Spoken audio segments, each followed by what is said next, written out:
ایک تو بخاری شریف سے آپ کو وظیفہ بتا دیتا ہوں جی، ایک سنن ابی داؤد سے بتا دیتا ہوں۔ جی، اس سے اللہ تبارک و تعالیٰ آپ کو ایک بڑا نور عطا کریں گے، روح کو بڑا قرار عطا کریں گے، آپ دنوں میں چینج محسوس کریں گے۔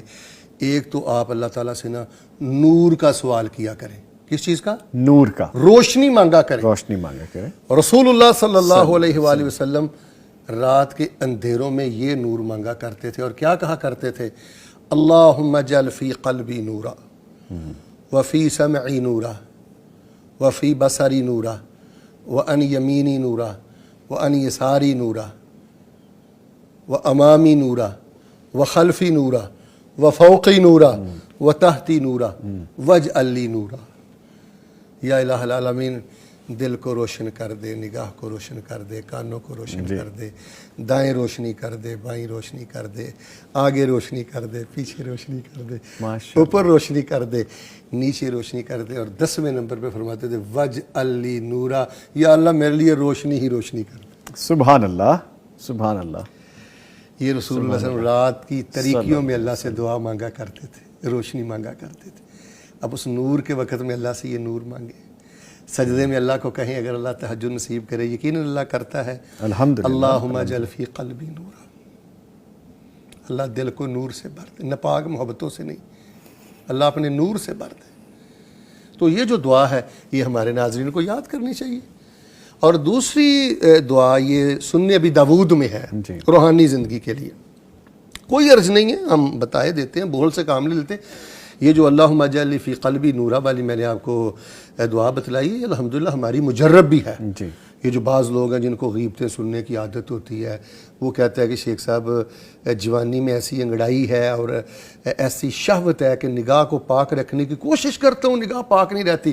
بھئی ہمت کر کے یہ 10 کلمے یاد کر لو اور سجدے میں 4 دن پڑھو، نور اترے گا۔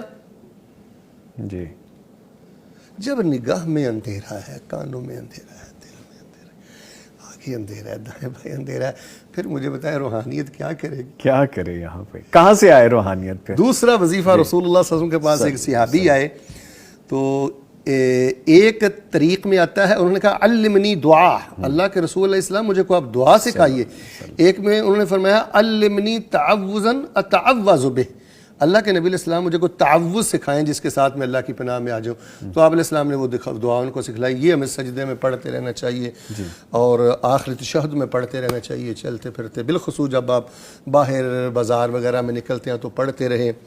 اللہم انی اعوذ بک من شر سمعی ومن شر بصری ومن شر لسانی ومن شر قلبی ومن شر منی۔ اللہ تعالیٰ میں کانوں کے شر سے تیری پناہ میں آتا ہوں، آنکھ کے شر سے تیری پناہ میں آتا ہوں، زبان کے شر سے تیری پناہ میں آتا ہوں، دل کے شر سے تیری پناہ میں آتا ہوں، اور اللہ تعالیٰ میں شرمگاہ کے شر سے تیری پناہ میں آتا ہوں۔ تو جب آپ روزانہ اللہ تعالیٰ سے یہ بھیک مانگتے رہیں گے، اللہ ان چیزوں کے شر سے بچانا، کمزور ہوں، تیری پناہ میں آتا ہوں، اور اللہ ان چیزوں کو نور دینا، نظامی صاحب وہ تو رحیم ہے، بے شک بے شک بے شک، نظامی صاحب وہ تو کریم ہے۔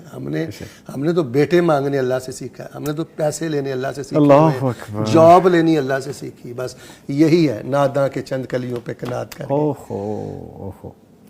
اگر آپ کو ہماری ویڈیو اچھی لگی ہے تو ویڈیو کو لائک کریں اور مزید اس طرح کی ویڈیوز دیکھنے کے لیے ہمارا چینل سبسکرائب کر لیں۔